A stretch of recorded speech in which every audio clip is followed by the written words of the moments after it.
Welcome to Houston, Texas, and Rice Stadium, home to the Owls. As we'll see a team from the American, the UCONN Huskies, taking on a squad hoping to prevent another L this week, the Rice Owls. For EA Sports College Football, I'm Reese Davis, joined here in the booth by David Pollack and Jesse Palmer. And guys, let's get this thing.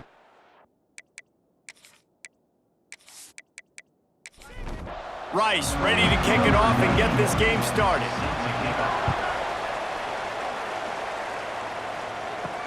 Looking for blockers.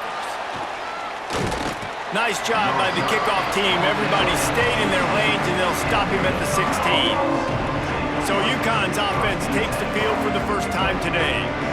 As we take a quick look at the impact players for today's game, what players did you guys look to for motivation and make an impact during your playing days, Jesse? Well, it was the guys we relied on each and every week. We came into the season expecting these types of guys to be our biggest weapons, and every week those were the guys that had to deliver for us in order to have success. And it's just fun to have those guys that are consistent. Like, they lead by example, then they start to learn their voice and lead the team. But every week, guys that you could count on. They punch the clock, and they're hard workers. Now on 1st and 10 from the 27. From the gun, running back on the move. He'll push his way out to the 30, a pickup of 3. After the productive first down play, it's 2nd and 6. The run from the shotgun. He breaks a tackle. He's got enough for the first down. They'll spot it at the 37. This UConn offense really has it going. They'll ride the hot hand. Pretty good effort on that one to work his way up to the 42. Brings up 2nd down.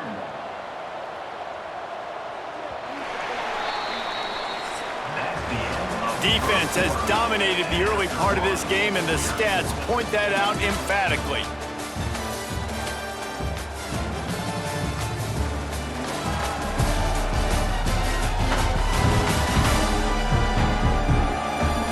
Based on that, we can hope to see a little more offensive explosion here in the second quarter as we get ready to get things started.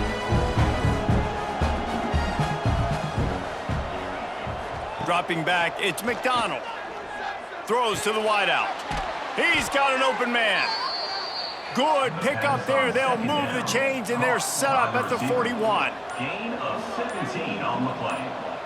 First down for the offense. Wants to go up top on first down.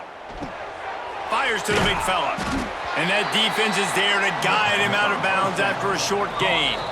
The clock winds down to 2 minutes, and we will take a pause for the 2-minute timeout. What will they dial up on 2nd and a long way to go? Wants to go up top. Grabbed over the middle. It's Porter. Gets him on the ground at the 28, but not before a big 10-yard pickup. And first down for the offense. Looking to throw on first down. He'll try to do it himself. Good job to get everything he could and get down with the slide. Clock's running, and they'll try to get to the line warp speed for 2nd down. Looking to fire. Makes the grab. And the defense had that one well covered, just a short game there. They'll hurry to the line here to try to get off that 3rd down play. From the gun, wants to pass. That pass is incomplete. UConn will have to punt it away. He ought to be able to use this first punt to pin him deep. Remember, he had one blocked last week, but this one is away. And there will be no return on this one, and he can't get it out of bounds. The ball will come out to the 20. So Rice's offense will go to work for the first time. And this running game might have a huge advantage when they get to the 2nd level of this defense, David. Well, and this is a big challenge. Like, you're overmatched. You understand this guy is a top-shelf player, and I'll be honest, this defense has kind of struggled a little bit this season. But this individual matchup, you got to get him on the ground. You got to find a way to corral him, slow him down. He can't be the game wrecker. If that's the case, it's going to be too easy for this offense. And if you're on offense, you got to be thinking, let's dominate in the trenches and let's get our star running back into the 2nd level against this linebacker. We've got an athletic, advantage at that position. So if we can free him up into the second level of this defense, make him make guys miss, those are going to be explosive plays for the offense. Pulls it in. And a 9-yard gain on first down leaves him with second and short. The offense will stop the clock and use one of its timeouts. And the Owls in a good spot here with second and short. Pocket breaking down. And the defense gets home. Yippee-ki-yay at the 35. Third down coming up.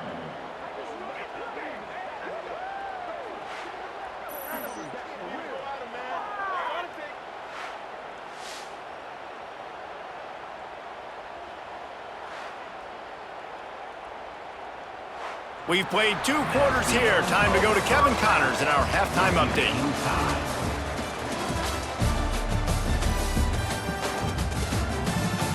Fellas, by the looks of things, we've had one enjoyable first half in Houston. And that defense has to feel like it just played about as close to a perfect first half as it can play. And who am I to argue? I mean, check out that scoreboard. Bone-crushing hits and an airtight secondary. Feels like they have 12, 13 dudes out there against that offense, which needs a real pick-me-up and fast. And with that, let's send it back to the guys inside historic Rice Stadium.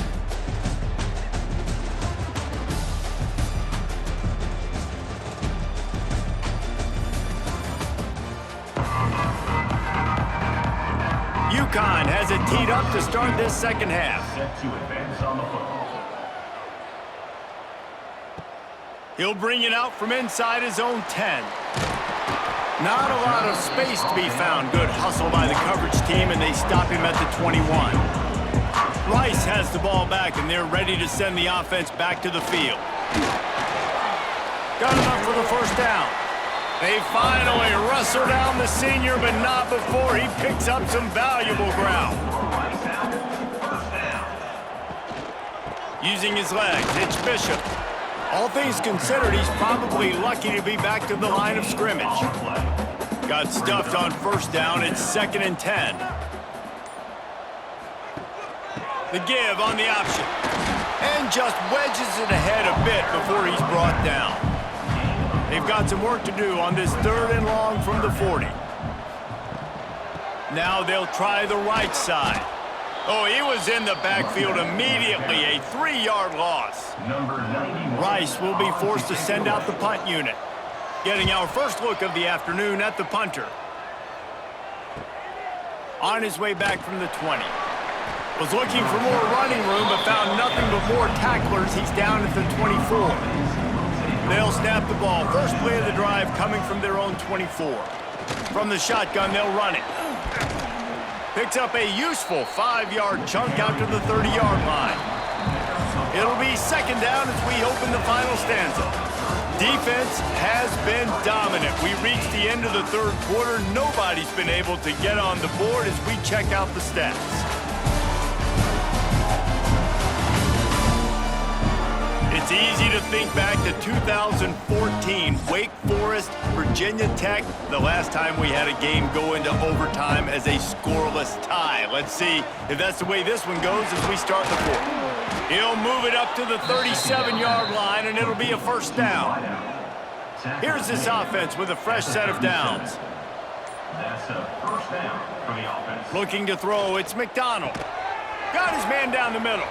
That's about as close as you can get to that marker, and it will be 2nd and just a few breaths away from the first down. The Huskies come to the line. This situation, you might see a shot play. They'll run it out of the shotgun. And how about the work up front by that big defensive line? The clock is not their friend. Got to get everybody to the line quickly. Looking to throw for it. And this is going to be intercepted. A big play in a tie game. Taking it the other way. Finally brought down, but what a play, not only to get the football, but to flip the field position with the return.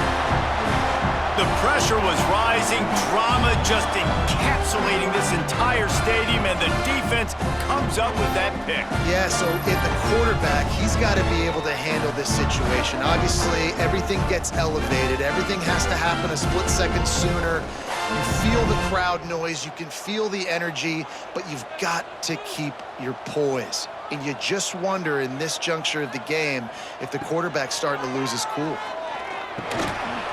And the physical play there forces the incompletion on first down. They're dealing with a 2nd and long. After the incompletion, back to the passing game. And the pass is incomplete, but it might not matter. Flag is down, and it looked as if the defense was roughing up that receiver.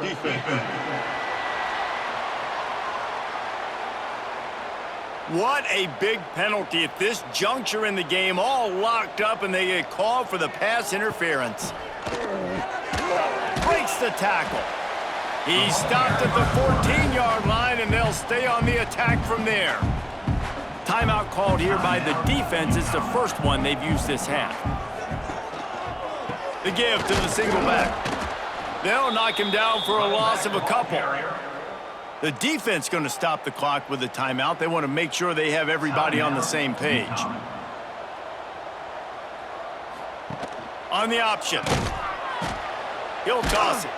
And that might have been a bad read as the defense just swarms all over the pitch man.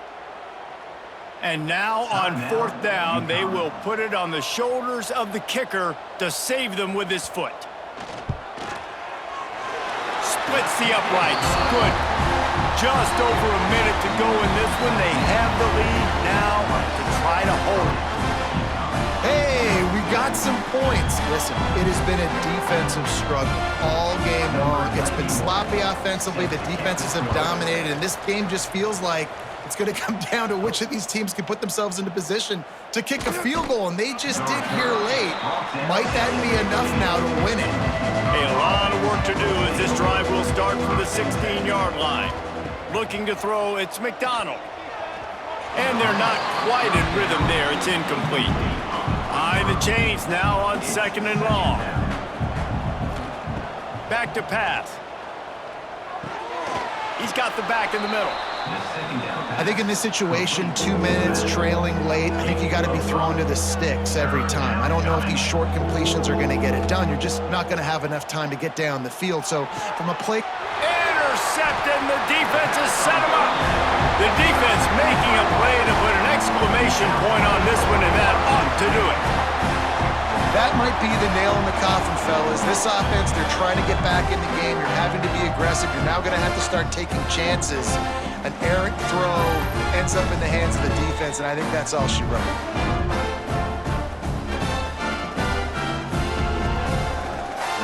Their work here is virtually done. No need to take any more chances. They'll line up in victory formation. And the quarterback will just drop to a knee. It came down to the final quarter. Clutch plays, guys delivered, and they get the close win. Yeah, Reese, big-time players make big plays in big games, and that's what happened in this circumstance. As a coaching staff, David, you love this. You know that you have confidence in your guys to go out and be able to execute when it matters the most. Correct, and you don't know until the games, right? You don't know when those moments present themselves. How are they going to handle it? Great job handling a close game, executing down the stretch like they needed to. Thanks so much for spending some time with us. For David Pollack and Jesse Palmer,